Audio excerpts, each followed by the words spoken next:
आज कक्षा 9 के विद्यार्थियों के लिए है सामाजिक विज्ञान। Very very important question paper है। देख रहे हैं वार्षिक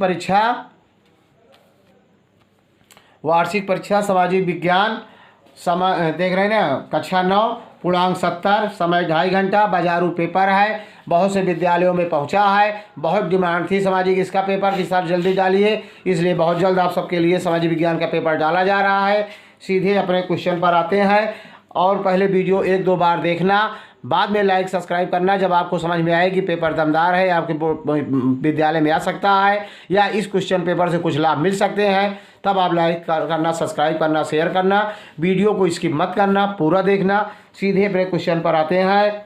सोशल कॉन्ट्रैक्ट की रचना किसकी है? तो इसमें जो 4 विकल्प दिया गया है, हाफ्स। चलिए टाइम नहीं वेस्ट करते हैं, सीधे विकल्प आते हैं। सब विकल्प सही है, रूसो सही है इसमें, देख रहे हैं ना। दूसरा है प्रथम विश्व युद्ध कब प्रारंभ हुआ? 4 अगस्त 1914। जो विकल्प दिया गया है इनमें से 4 अगस्त 1914 सबसे सुटेबल है। धनगर किस राज्य का प्रमुख चरवाहा है? तो महाराष्ट्र का है। तीसरा विकल्प सही है, महाराष्ट्र। चौथा क्वेश्चन है भारत के संविधान को कब अपनाया गया? 26 नवंबर 1949 ईस्वी में इसे अपनाया गया, अडॉप्ट किया गया। पांचवा है फ्रांस की क्रांति में मुख्य भूमिका किस वर्ग की थी? मध्यम वर्ग की थी। 1789 ईस्वी में फ्रांस की क्रांति के समय किसका शासन था? लुई 16वां। ये 16वां का है, यक्स भी आई, मतलब ये 16वां का प्रतीक है। तो लुई 16वां का शासन था उस समय। जिस क्वेश्चन भी आपको संदेह लगे उसको अपना गूगल से कंसल्ट कर लेना या अपने विषयाचार्य जी से, और चाहे अपने टेक्स्ट बुक पर अपना हेर लेना। ठीक। अगला है संविधान सभा की प्रथम बैठक कब हुई? 9 दिसंबर 1946 को। पहला विकल्प सही है। अगला क्वेश्चन लेते हैं संविधान सभा के अस्थाई अध्यक्ष कौन थे? तो डॉक्टर राजेंद्र प्रसाद ए अस्थाई अध्यक्ष थे। अगला क्वेश्चन इतना विकल्प सही है, राजेंद्र प्रसाद। 9वां क्वेश्चन है भारतीय संविधान में कुल कितने अधिकार हैं?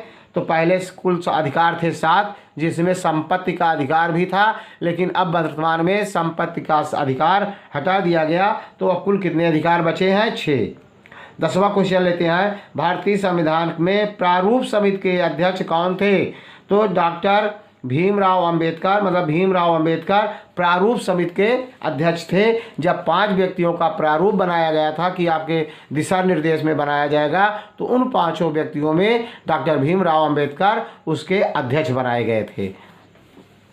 अगला क्वेश्चन लेते हैं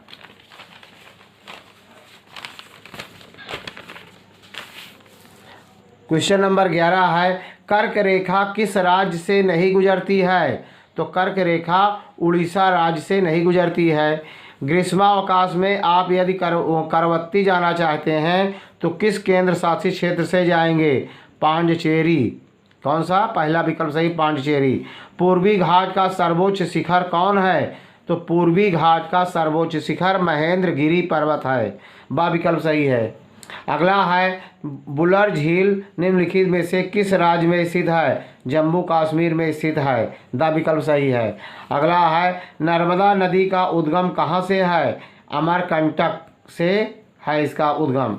नीचे दिए गए स्थानों में से किस स्थान पर विश्व में सबसे अधिक वर्षा होती है? जब विश्व की बात होती है तो मासिन राम नामक स्थान पर सबसे अधिक वर्षा होती है, लेकिन जब भारत में कहा जाए कि किस स्थान पर, तो चेरापूंजी में होती है। अगला है क्षेत्रफल की दृष्टि से भारत का सबसे बड़ा राज्य कौन सा है? क्षेत्रफल की दृष्टि से उत्तर प्रदेश। तो क्षेत्रफल की दृष्टि से भारत का सबसे बड़ा राज्य कौन सा है? तो इसका विकल्प होगा राजस्थान।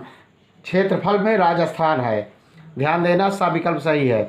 18वां क्वेश्चन है कृषि वानिकी व पशुपालन कौन से क्षेत्र के अंतर्गत आते हैं? तो प्राथमिक क्षेत्र के अंतर्गत आते हैं।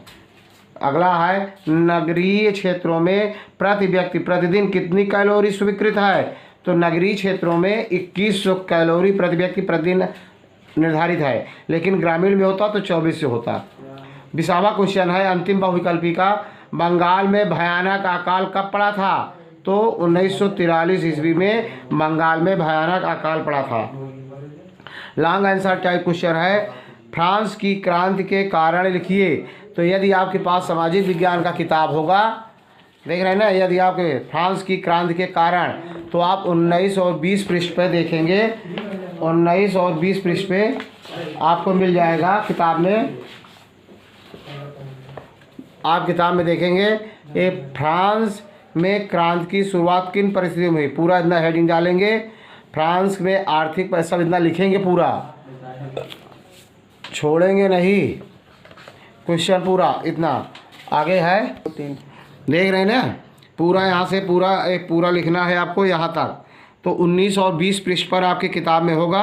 आप इसको छोड़े, क्वेश्चन एक भी नहीं छोड़ेंगे, वीडियो स्किप नहीं करना है, पूरा लिखना है आपको। अगला क्वेश्चन लेते हैं। इसमें दो था, अथवा जैकोबिन क्लब से आप क्या समझते हैं। तो मैंने एक का लिखना है, एक का मैंने बता दिया, इसमें दूसरा मैंने नहीं बता रहा हूँ। अपने किताब में देख लेना, जो आपको अटेम्प्ट करना होगा, जो लिखना होगा अपना लिखेंगे। लोकतंत्र से आप क्या समझते हैं। तो लोकतंत्र से इसके बारे में देखते हैं हम।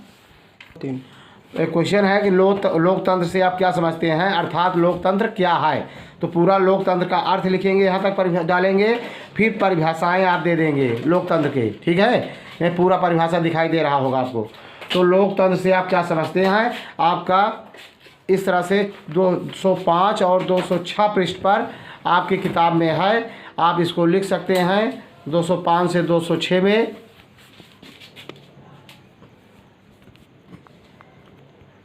205 और 6 में थोड़ा सा है, देख रहे हैं ना, लोकतंत्र की परिभाषा। और क्या है, अगला क्वेश्चन हम लेते हैं। क्वेश्चन एक भी न छोड़ना, वीडियो को स्किप मत करना, पूरा शुरू से हम तक देखना।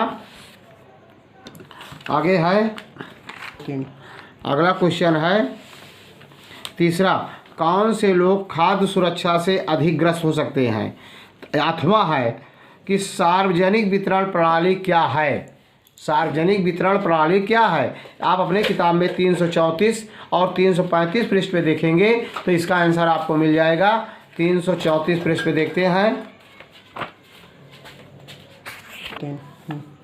देख रहे हैं आप, देखेंगे 334 पृष्ठ पर सार्वजनिक वितरण प्रणाली क्या है, देख रहे हैं ना, इतना डाल करके लिखेंगे।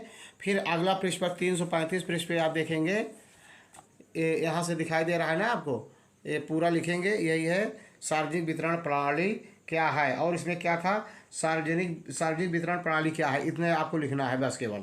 अगला क्वेश्चन हम लेते हैं। चौथा क्वेश्चन है कि हिमालय के 3 प्रमुख विभागों के नाम उत्तर से दक्षिण के क्रम में बताइए। तो इस क्वेश्चन को मैंने नहीं अटेम्प्ट किया, अथवा दिया गया है इसी के नीचे। हिमालय तथा प्रायद्वीपीय नदियों के मुख्य अंतरों को स्पष्ट कीजिए। आप अपने किताब में 146 पृष्ठ पर क्वेश्चन नंबर 4 का आंसर देखेंगे, तो यही है। देख रहे हैं क्वेश्चन नंबर 4, प्रश्न हिमालय तथा प्रायद्वीपीय नदियों के मुख्य अंतरों का स्पष्ट कीजिए। ये 6 अंतर दिया गया है। एक तरफ हिमालय से निकलने वाली नदियाँ, एक तरफ प्रायद्वीपीय भारत की नदियाँ।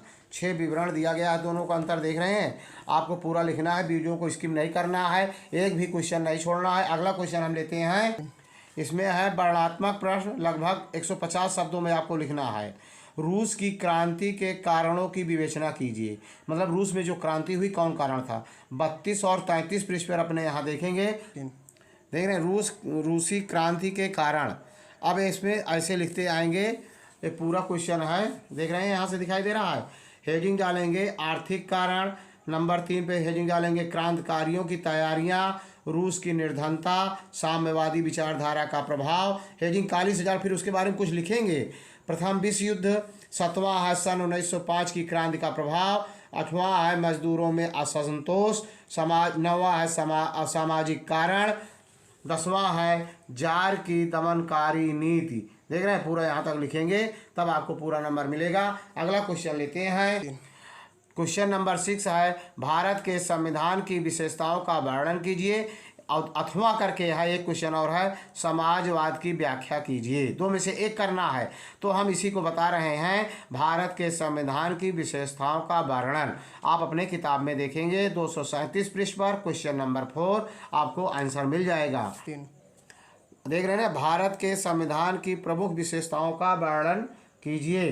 तो यहाँ से हेडिंग डालेंगे अंशतः कठोर तथा अंशतः लचीला संविधान, फिर इसके बारे में लिखेंगे यहाँ तक। दूसरा हेडिंग डालेंगे लिखित एवं विस्तृत संविधान, फिर इसमें लिखेंगे काली कलम से डालकर फिर लिखेंगे, काली कलम से तीसरा हेडिंग डालेंगे धर्मनिरपेक्ष राज्य, उसके बारे में इतना लिखेंगे।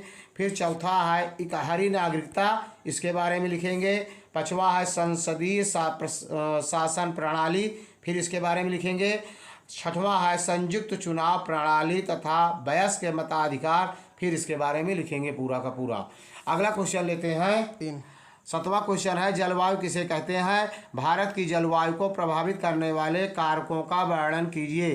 कौन कौन से कारण हैं जो हमारी जलवायु प्रभावित होती है? आप अपने किताब, एक और है 8वां जनसंख्या विस्फोट क्या है? भारत में जनसंख्या की तीव्र वृद्धि के क्या कारण? चाहे आप इतना लिखेंगे, अपने किताब में देखेंगे 7वां का पहला जलवायु के बारे में 153 पृष्ठ से 154 पृष्ठ पर मिल जाएगा आपको।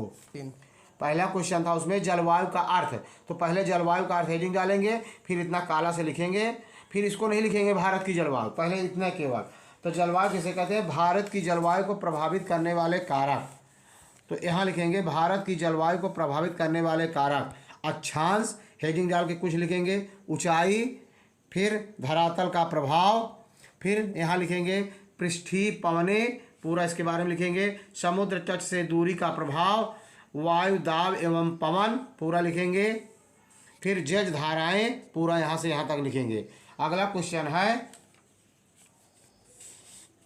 अगला है बेरोजगारी किसे कहते हैं? प्रच्छन्न बेरोजगारी और मौसमी बेरोजगारी में अंतर बताइए। अथवा भारत में निर्धनता के कारण बताइए तथा निर्धनता दूर करने के उपाय बताइए। यही क्वेश्चन का हल मैं बता रहा हूँ। आप अपने किताब में 322 और 323 पृष्ठ पे देखेंगे तो आपको उत्तर मिल जाएगा, है ना।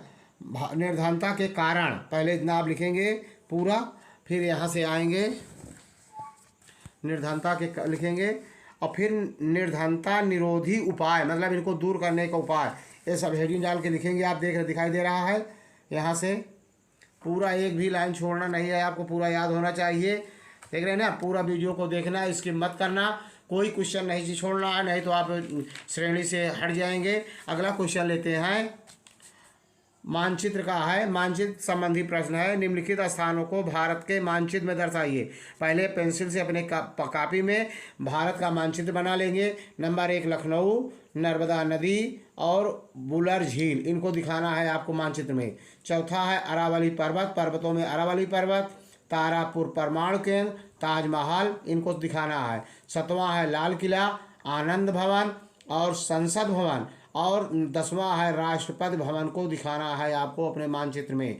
यदि वीडियो अच्छा लगा हो तो लाइक करना, सब्सक्राइब करना, शेयर करना। जय हिंद, जय भारत।